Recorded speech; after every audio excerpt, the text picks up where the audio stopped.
Le Cameroun, riche pays d'Afrique centrale, a été jusqu'à un passé récent baptisé Peaceland. Seulement, depuis quelques années, la terre de paix a mué en terre de conflit. Certaines de ces régions, notamment l'extrême nord, ploient sous les assauts de la secte terroriste Boko Haram, alors que celles du nord-ouest et du sud-ouest sont dévastées par des sécessionnistes.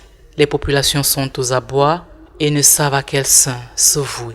Les conséquences de cet état de choses sont multiples. Des migrations des populations, en passant par la perte de tous leurs biens, voire de leur vie, affectent leur santé physique, mais bien plus leur santé mentale.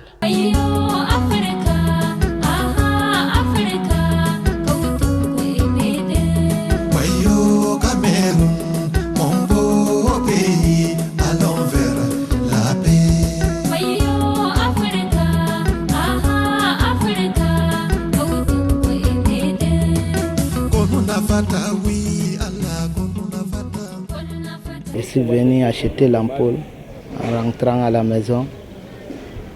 J'ai entendu l'explosion là, c'est explosé comme ça. Je me suis retrouvé par terre. J'entends les gens en train de crier partout. Et je dis que je vais me lever pour me courir ou aller trouver ma famille. Et trouver mon pied là, c'est écrasé. Je vois les gens en train de pleurer partout. Et je vois les gens sont couchés à côté de moi. Nous avons entendu une forte explosion et nous avons vu une épaisse fumée noire monter. Et moi, j'étais placé en face avec un petit enfant. Tellement il y avait des morts partout, il n'y avait même pas de place pour marcher. Moi-même, j'ai été touché par des impacts sur 10 endroits sur mon corps. Je partais juste pour acheter les comprimés au quartier. J'ai seulement eu à tamponner seulement ce genre de bombes qu'on n'a jamais eu à croire que ça devait vraiment venir nous trouver là. Mes enfants sont sortis à 19h pour aller faire le crédit. Subitement, à un certain moment, j'ai entendu un bruit. Et je suis sorti en courant. Je vis quand même le premier qui était mort sur place. Mais le deuxième, c'est après qu'on m'a dit qu'il était à l'hôpital, quand je cherchais le deuxième. J'avais perdu mon mari, pont vert, kamikaze. J'ai vu comment les déplacés pourraient entrer dans Mora. Vraiment, quand tu arrives là-bas, c'est pas facile. De voir un chair humaine qui se dépièce de la telle sorte que tu ne peux même pas voir ni le corps, c'est un genre là. Dépiécer la viande de l'autre côté, tout. Mais pour prendre même la viande du bœuf au marché, tu ne parviens même pas à manger. Parce que vraiment, c'est pas facile à digérer. De tels récits, vous pouvez la voir dans cette région à tout coin de rue. La région de l'extrême nord du Cameroun est théâtre de terribles scènes de violence orchestrées par l'activisme de la secte Boko Haram. Ces terroristes ont attaqué, civils comme militaires, enlevé des centaines de personnes, pillé, détruit des villages et des habitations, faisant des milliers de morts et de déplacés forcés. Selon les chiffres de l'Organisation mondiale de la santé, près de 450 millions de personnes souffrent de troubles mentaux et neurologiques dans le monde. Toutefois, avec l'appui des partenaires du ministère de la Santé, depuis une dizaine d'années, des moyens et méthodes sont mis en œuvre pour encadrer la santé mentale. Ce d'autant plus que depuis quelques années, le Cameroun reçoit de nombreux réfugiés. À ce phénomène se sont ajoutés les déplacés internes. Toutes ces populations déracinées Victimes d'exactions diverses telles que la guerre, le terrorisme, les viols et même la mort, ont grand besoin d'un suivi mental. Elles ont subi de nombreux traumatismes qui affectent leur vie à tous les niveaux, mais davantage leur santé mentale en particulier. Un plaidoyer est fait pour l'arrêt immédiat des homicides perpétrés sur le personnel médical et la destruction des infrastructures sanitaires. Nous sommes au cœur de l'Afrique centrale où nous avions beaucoup de conflits qui viennent créer des situations de psychose très souvent. La situation dans l'extrême nord avec la secte terroriste Boko Haram, la situation en RCA qui a entraîné le déplacement d'une grande partie de leur population vers le Cameroun, ou bien même cette situation dans les deux régions du nord-ouest et du sud-ouest. C'est des situations préoccupantes quand nous regardons l'impact en matière de santé. Vous allez vous rendre compte qu'il y a des familles entières qui se déplacent sans aucun matériel de couchage. Tous les biens ont été arrachés par la secte et cette famille va être exposée à la famine. Cette famille est psychologiquement traumatisée de la pression que la secte a exercée sur elle. Et au cours de cette pression, elle a perdu tous ses biens. Cette population arrive avec leurs habitudes et trouve une population qui avait leur façon de vivre. Et il faut encore du temps pour qu'ils puissent s'accommoder pour pouvoir vivre ensemble. Quand on se retrouve dans cette situation, les gens sont très souvent exposés à la consommation de drogues. Et cette drogue amplifie encore la situation d'insécurité qui va exister dans cette population. Et c'est à ce titre que le gouvernement de la République est en train de faire des efforts avec ses partenaires. C'est pour essayer de comprendre les efforts du gouvernement et de ses partenaires que nous nous sommes rapprochés de la population et des victimes afin de mieux comprendre leur vécu.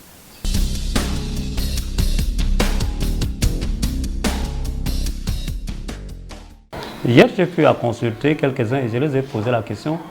Il y a déjà la sécurité. Est-ce qu'on ne peut pas repartir dans nos villages et rester calme? Non, non, non, non. On ne peut pas. Parce qu'il y a certains qui partent, soit ils sont blessés, soit ils sont enlevés dans leur champ. Donc c'est pour cela qu'ils ne partent pas. Cette affaire ne peut pas quitter de ma mémoire facilement comme ça. Donc à tout moment, je pense à cette tragédie-là. Et vous savez, si quelqu'un dit qu'il ne peut pas se souvenir de ces événements, ça veut dire qu'il n'a pas la tête. Donc je n'arrive pas à oublier cela. Puis c'est un mutisme qui continue. Ils ne vont pas vous dire totalement ce qu'elles ont vécu là-bas. Mais ils vous disent quand même que c'était la souffrance. Voici les traces de bastonnade. J'ai dû laisser mon enfant pour me sauver. C'est des personnes pas humaines que nous rencontrons. Déjà en tant que jeune fille, quand tu arrives, tu es préparée à un mariage forcé avec un Boko Haram. Et si tu refuses de céder, tu es bastonné, tu es blessé. Et d'autres se faisaient même égorger. Bon, celle particulièrement que j'ai reçue a fini par céder des mois plus tard. Mais elle m'a montré des traces de blessures et elle a dû s'enfuir et laisser ses enfants, son fils, sur le terrain. Les images de ce jour-là viennent dans ma tête. Me donnent des souvenirs, comment j'ai souffert et comment je me retrouvais. J'ai vraiment souffert. Parce que j'ai vu comment ces gens-là souffrent par mois. Des vieux moments comme ça, ils n'arrivent pas à payer la maison, la location. On fait sortir ses bagages, on les jette dehors à cause de 2000 ou voire d'autres même 500. J'étais devenu tellement maigre, c'est les gens qui m'ont remonté. En regardant les gens, ils ont des comportements comme l'identification à l'agresseur. C'est ces personnes qui ont traversé ce traumatisme qu'est la guerre. Quand il y a eu explosion ici, là, j'avais d'abord eu les blessures au pied. J'étais touché au pied. Moi, je ne savais même pas que j'avais quelque chose même à l'oreille. C'est arrivé à l'hôpital, on m'enlève un truc à l'oreille, on me dit que j'ai les problèmes mentaux. Donc il m'arrive parfois là, je vague dans... Je viens par exemple vous rencontrer aujourd'hui, demain j'oublie que j'étais avec vous. Comment ton enfant sort comme ça, brusquement tu entends qu'il est mort, il y a eu quand même une douleur. Apparemment, on peut aussi nous voir, tu peux voir quelqu'un comme ça, propre, alors que ça ne tient pas dans sa tête.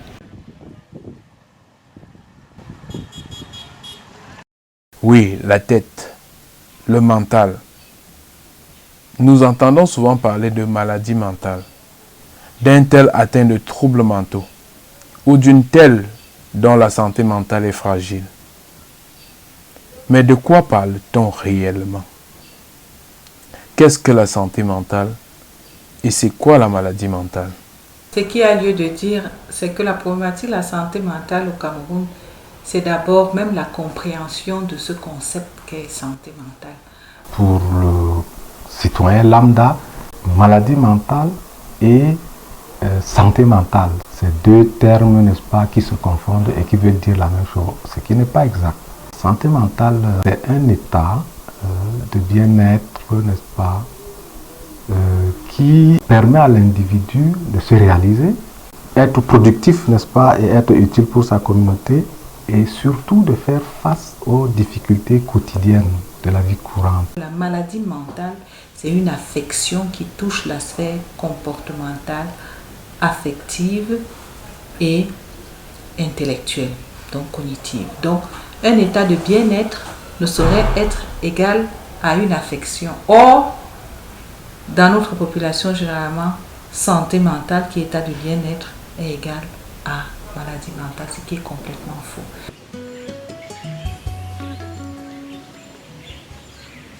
Mes enfants étaient traumatisés du fait que quand ils entendent même l'avion passer, ils courent dans la chambre. Jusqu'ici, les enfants ont ces problèmes. Il y a eu 2 explosions à Maroua et il y a eu une psychose inimaginable qui s'est installée dans la population. Donc le mental des gens a été touché. Beaucoup qui ont eu directement même ces attaques et qui ont été blessés ou touchés, ou certains, beaucoup ne dorment plus. Jusqu'à présent, beaucoup ont déserté le Pont Vert, croyant que peut-être que non, ça va encore arriver, ça va encore arriver. Donc beaucoup ont fui, beaucoup ont déserté le quartier, croyant que peut-être que ça va encore retomber.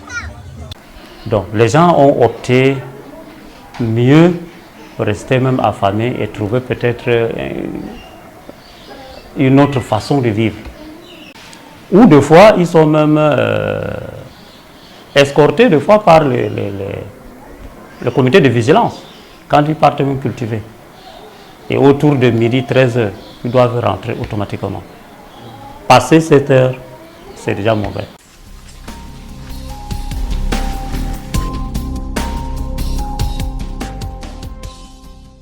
Il est très important de se poser la question qui sont les victimes.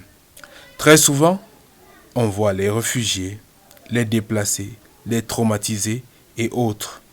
Mais il faut noter que le problème de santé mentale affecte très rapidement notre entourage, particulièrement le personnel soignant et les forces de sécurité, toujours proches de la population en zone de conflit. Nous travaillons dans des conditions très difficiles. On a un manque d'effectifs, premièrement. Et la majorité de nos personnels sont des volontaires. Donc c'est difficile pour un volontaire de travailler dans des conditions où il n'a aucune rémunération. Et il vit des situations où on doit le réveiller à 1h, à 2h, à 24h, à n'importe quelle heure pour des victimes, des blessés ou des kamikazes de l'autre côté de la frontière.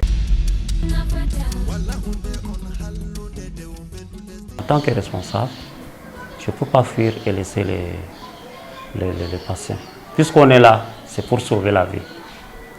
Mais ce qui nous inquiète, c'est ces DH qui n'ont même pas pitié de personne, même pas du personnel de santé. Et c'est pour cela qu'on ne dort pas ici. Si jamais ça ne nous regardait pas, nous on allait même travailler 24 sur 24. Mais ça n'épargne personne. On peut venir vous enlever. Qui va vous aider? Ces hommes sans foi ni loi nous ont toujours montré la surprise. Ils nous donnent l'impression que c'est déjà bon, et puis quand ils surgissent, ils frappent. Le district a perdu 18 infirmiers, 2 tués par les Boko Haram et 16 par affectation, sans remplacement. Après les événements du 27 juillet 2014, j'ai déplacé ma famille à Maroua, mon épouse et nos 5 enfants. Ils sont restés à Maroua et moi je viens juste rester travailler. Les week-ends, s'il n'y a pas à faire, je vais voir la famille. Mais maintenant, je peux vous dire que mon épouse, qui est infirmière diplômée d'État, travaille à Kerawa. Donc, plus au front. Et je l'accompagne chaque matin. Elle travaille.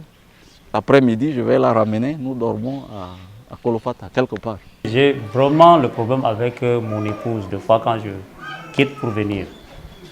C'est quand je rentre, quand elle me voit, qu'elle dit que non, elle devient encore souriante parce que je suis rentré. On a quand même des difficultés avec la famille, mais on les gère comme ça. Des professionnels de santé qui sont au quotidien en train de soigner, de prendre en charge les victimes de guerre, les blessés graves, n'est-ce pas, des attentats, suicides et autres. Et même les corps habillés aussi, qui sont souvent sur la ligne de front. Ils sont longtemps hors de leur famille, ils sont au quotidien, n'est-ce pas, face à ces violences-là. Et donc tout cela, tous ces corps, toutes ces catégories socio-professionnelles-là, développent d'une façon ou d'une autre, à un moment ou à un autre, n'est-ce pas, des perturbations, n'est-ce pas, de l'état mental ou bien de la santé mentale.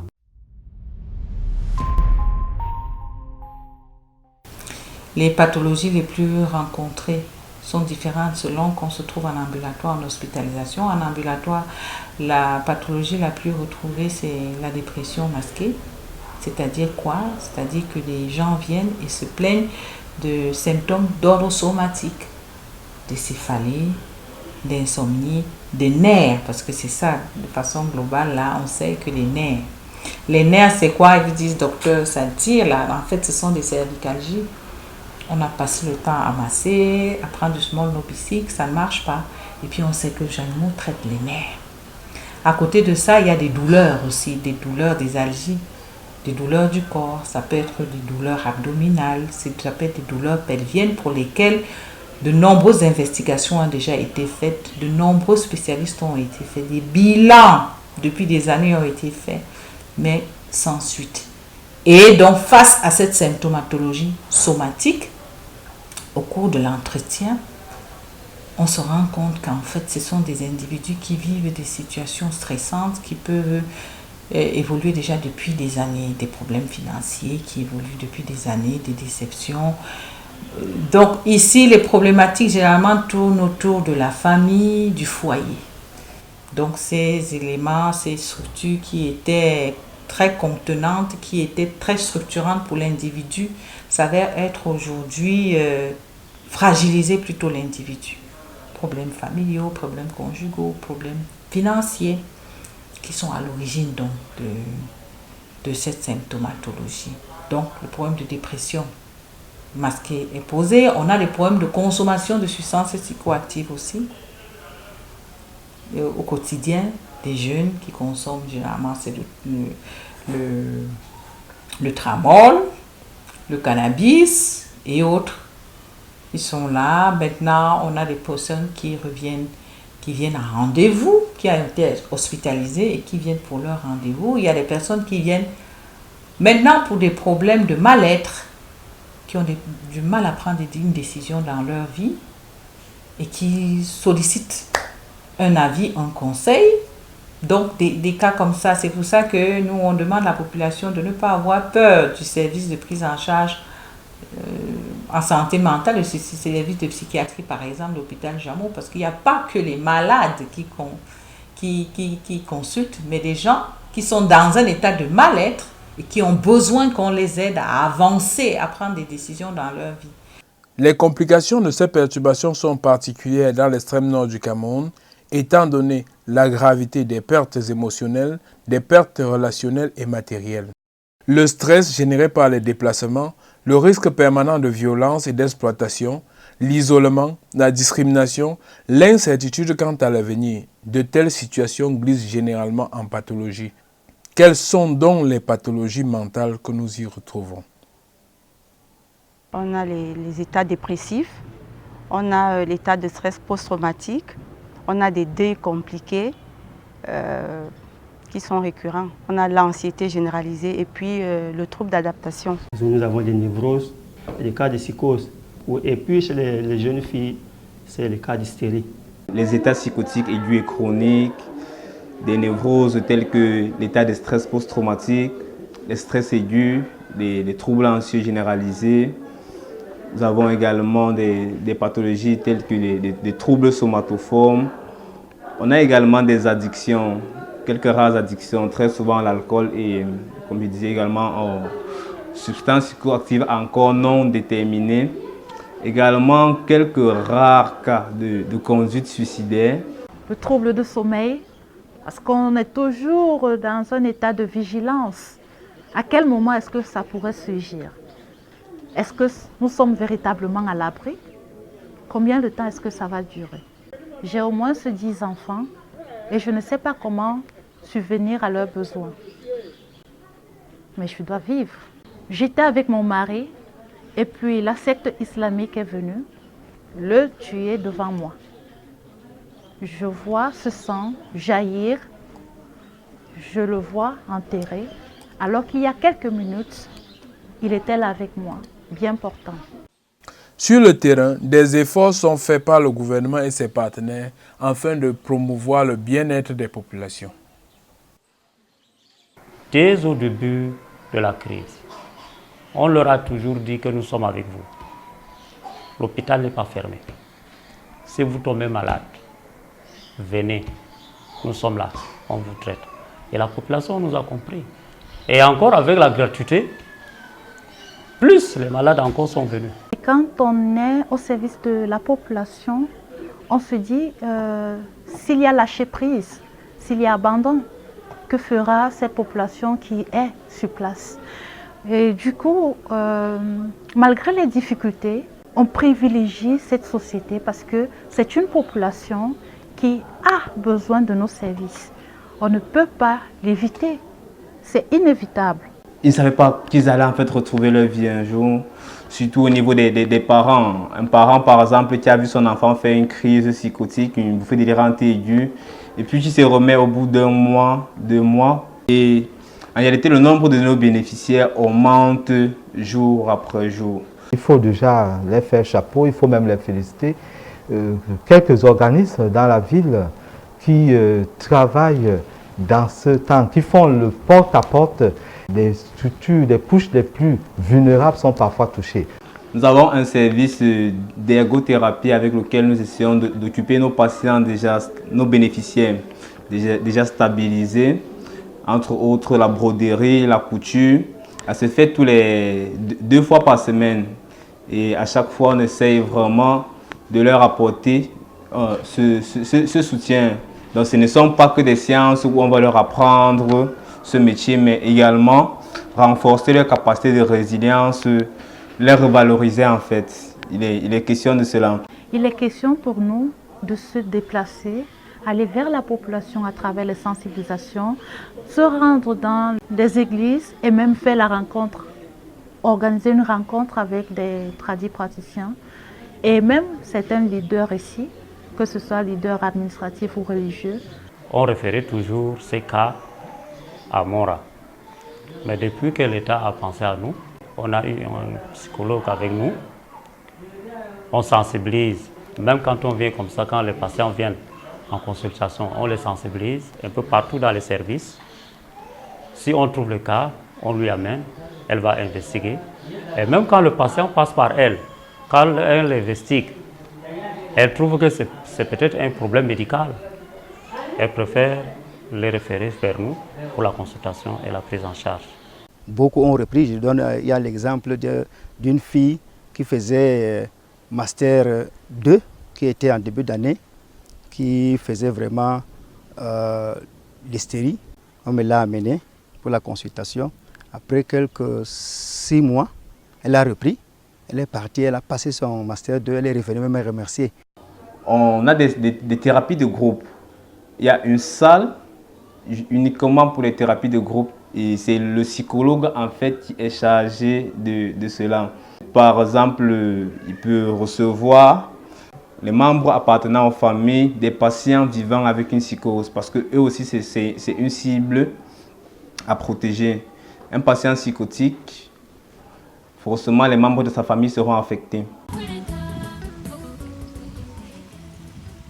Pendant des années, les ressources en santé mentale étaient pratiquement absentes.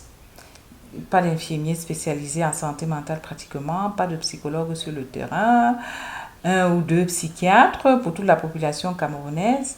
Mais actuellement, déjà sur le plan institutionnel, la santé mentale se place déjà en rang de priorité. Et des actions sont prises à travers la sensibilisation des populations, à travers justement ces écoles de formation, les écoles qui forment déjà des psychiatres, des infirmiers spécialisés en santé mentale, qui sont déjà redéployés. C'est-à-dire qu'on ne peut pas faire comme s'ils ne sont pas là. Il faut bien commencer quelque part. Pendant longtemps, c'était le vide. Et quand on revient, on ne peut pas partir directement d'une extrémité à une autre. Malgré les efforts de l'État camerounais et de ses partenaires, beaucoup reste à faire sur le terrain. Les difficultés ne sont pas les moindres. Déjà, les effets du conflit, le traumatisme des victimes ne leur permettent pas souvent de s'ouvrir et de parler de leurs problèmes. On m'a opéré au ventre, au derrière de mon dos, on m'a opéré là-bas. Et en touchant mon cou comme ça, j'ai trouvé un fer là-bas. Ça là même, je ne peux pas parler ça. C'est une situation qui n'est pas assez facile parce que c'est d'abord le contexte culturel où la majorité des souffrances ne doivent pas être révélées. C'est d'abord dans ce contexte-là. Et maintenant, ayant vécu des situations catastrophiques, traumatiques, il n'est pas toujours facile de voir un patient verbaliser sa souffrance. En plus donc, n'est-ce pas, d'avoir vécu ces violences-là, il y a cette dimension, n'est-ce pas, psychologique qui est restée, n'est-ce pas, dans leur mental et qu'il faut à tout prix adresser. S'ouvrir et dire à une personne, je souffre de telles choses parce que j'ai été victime, ce n'est pas assez facile pour ces patients. Et même quand bien ils verbalisent, l'enchaînement ne se fait pas vraiment de façon très prompte. Pour eux, quand ils arrivent de prime abord, c'est trouver un médicament magique qui va venir éradiquer, donner une solution immédiate, prompte à leurs problèmes.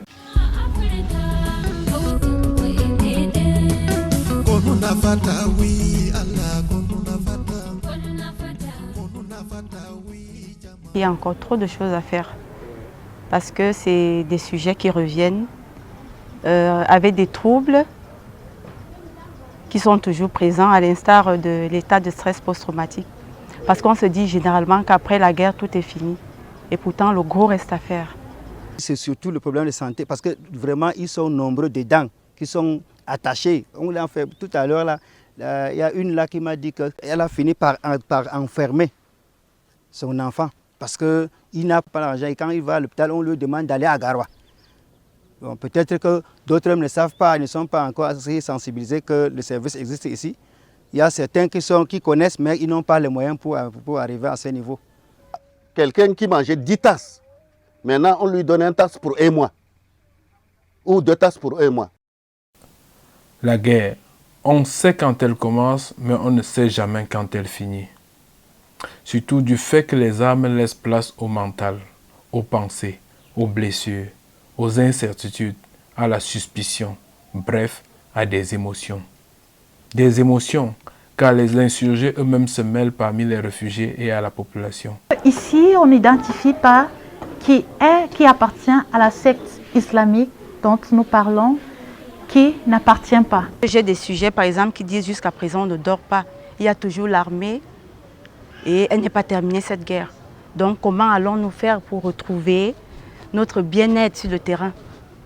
Donc, à tout dire, la guerre est destructrice. Étant donné que la zone est déclarée zone rouge, les risques sécuritaires, malgré que les choses soient au calme, ne peuvent pas être annoncé d'un jour à l'autre. Donc il faut du temps. Comment faire de ce monsieur qui vient vous dire j'ai perdu tout mon bétail, mes plantations ont été détruites? Vous n'allez pas que parler. Il faut un accompagnement. Question de voir peut-être les symptômes de certains troubles s'en aller. Si mon mari était là, on n'achète pas le mil au marché, maintenant j'achète pour manger avec mes enfants. Au niveau du camp, nous faisons des sensibilisations, mais la sensibilisation, il faut aller plus loin et aller vers des sensibilisations de porte à porte et aussi aller vers la réintégration de ces cas qui sont en train d'être stabilisés.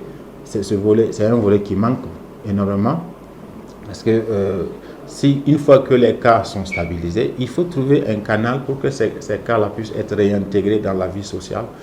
Et maintenant, là, même le travail, même, je n'aime pas. Je reste comme ça, je vois mes amis en train de travailler. Moi, je n'ai pas la force de travailler. Avec l'impact de la bombe, je ne peux pas totalement faire les activités que j'ai menées avant.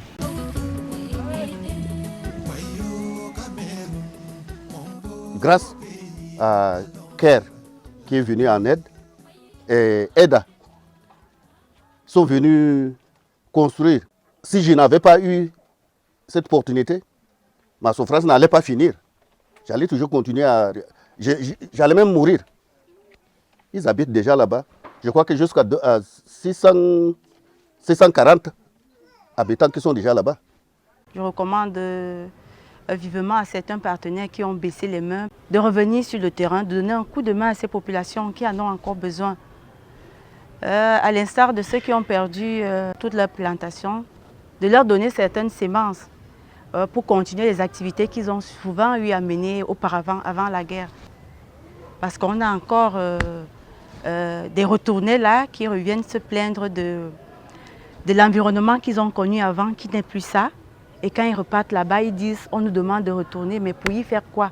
Nous voudrons que le personnel qui ont été affectés soit remplacé. Et que l'État pense à nous qui souffrons chaque jour sur la route Mora, Kolfata, pendant des années. Avec la situation qui prévaut et qui a donc été révélée avec la crise, n'est-ce pas, humanitaire, que les pouvoirs publics prennent la juste mesure de la situation et que le développement de la réponse dans la durée soit vraiment raisonnable pour que l'offre de services en santé mentale soit introduite, n'est-ce pas, dans le paquet minimum d'activité de toutes les formations sanitaires, quel que soit le niveau dans la pyramide sanitaire. Et c'est à ce titre que le gouvernement de la République est en train de faire des efforts avec ses partenaires. C'est vrai, il y a des problèmes de santé mentale, les populations font face à des conflits qui créent des situations qu'il faut gérer. Il est à noter que sur le terrain, les recommandations ne sont pas les moindres. Nous souhaitons toujours davantage que l'État pense à la réparation des biens, pas seulement ici, mais aussi dans nos différents villages. Ça, c'est le premier point que j'ai dit, la reconstruction. Et au niveau du site ici, pour peut-être continuer à oublier, nous souhaiterons qu'on ajoute par exemple le point d'eau. Nous aimerions aussi avoir un cadre idéal pour isoler certains malades et surtout éviter que les malades mentaux ne se mélangent aux autres malades qui sont hospitalisés. Pour une bonne prise en charge des personnes souffrant de troubles mentaux, il faut capaciter un grand nombre de personnes, donc ceux qui s'occupent de la prise en charge de ces personnes-là. La formation de ces personnes-là pourra aider à référer à temps, à faire des référencements à temps vers les structures spécialisées de prise en charge et puis pour le bien-être des personnes souffrant de troubles mentaux. Il faut mettre, n'est-ce pas, en place un dispositif qui tiennent compte de la ressource humaine qualifiée en la matière, en quantité. Si rien n'est fait effectivement d'ici les prochaines années, 5 ans, dans les 10 années à venir, on va voir le pire. Parce que la proportion de ces individus souffrant de la santé mentale va augmenter. Il faut vraiment des actions immédiates ou des actions à moyen terme pour vraiment freiner effectivement l'évolution de ce phénomène. Nous aimerions une réelle collaboration, une bonne implication avec le ministère de la Santé à tous les niveaux, sur tous les différents niveaux, niveau régional, niveau district et niveau national, pour que toutes les activités que nous sommes en train de mener puissent passer dans les mains du ministère de la Santé pour assurer la pérennisation de toutes ces activités. Il faut également penser aux infrastructures, n'est-ce pas, de prise en charge des cas de maladie mentale pour que, à terme, on puisse donc, n'est-ce pas, offrir les services de santé mentale au quotidien, c'est-à-dire en routine, et à tous les niveaux de la pyramide sanitaire. C'est-à-dire que pas seulement privilégier les métropoles ou alors les grands centres hospitaliers, mais qu'au niveau du centre de santé communautaire en périphérie, vraiment dans la zone opérationnelle, là, que ce service-là soit intégré dans le paquet minimum d'activité et que les populations en bénéficient au quotidien.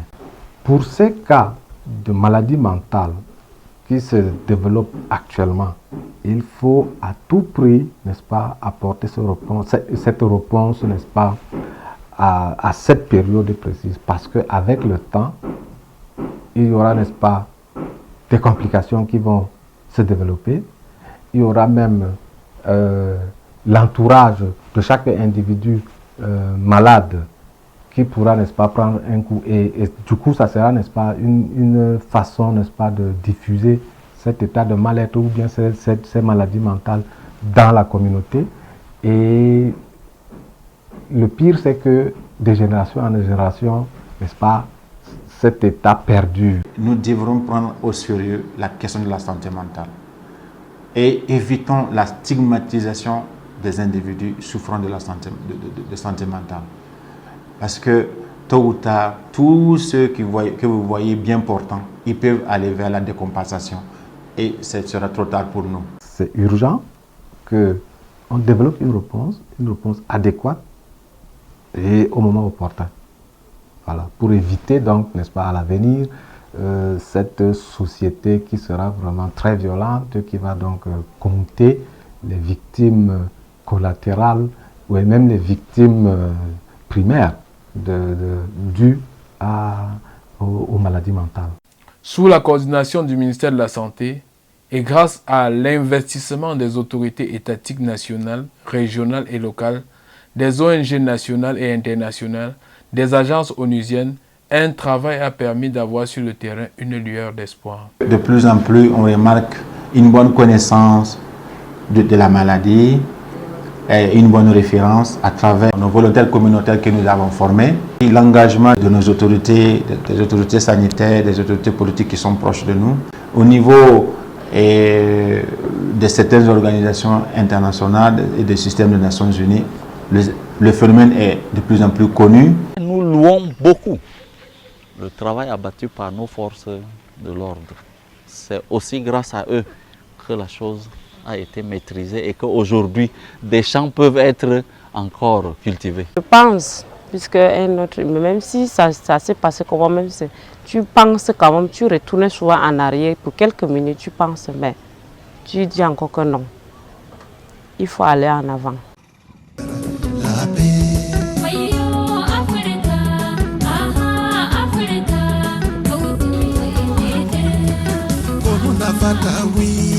Beaucoup de choses sont en train de bouger. Déjà, il y a quelques mois, il n'y avait pas ce service ici, le service de psychologie. En voilà un qui est déjà ouvert pour renforcer les services de santé à l'hôpital de Kolofata. Il y a beaucoup de magnéticiens, 3 qui sont déjà là, envoyés par UNFPA. Donc le personnel commence à reprendre espoir et plus il y a le personnel de santé, plus la population se rend compte qu'il est important d'aller consulter. Au niveau sécuritaire, avec l'intervention permanente de l'armée, la population reprend de plus en plus confiance. La preuve, j'habite Mora, mais je réussis quand même à faire ce tronçon-là chaque jour. Donc moi, je dirais à la population de ne pas abandonner nos activités, de rester fidèle à nos activités. S'il y a les moyens de rester fidèle, on doit rester fidèle à nos activités. On doit se battre, on ne doit pas fuir parce que telle chose nous est arrivée. Si on devait fuir là, on devait abandonner le Cameroun pour rien. Donc il faut vraiment qu'on voit quand même que non, c'est notre pays quand même, malgré tout ce qui nous arrive, on doit quand même rester là. Mais sinon, la vie frontalière est belle. Chez nous, la terre est tellement fertile. Je produisais le coton, le maïs. Vous n'avez pas besoin d'une grande surface dans notre village. Le sol est tellement fertile. Un jour, on pensera, même si on vit au paradis, on va toujours penser à son village qui est l'enfer. Hein.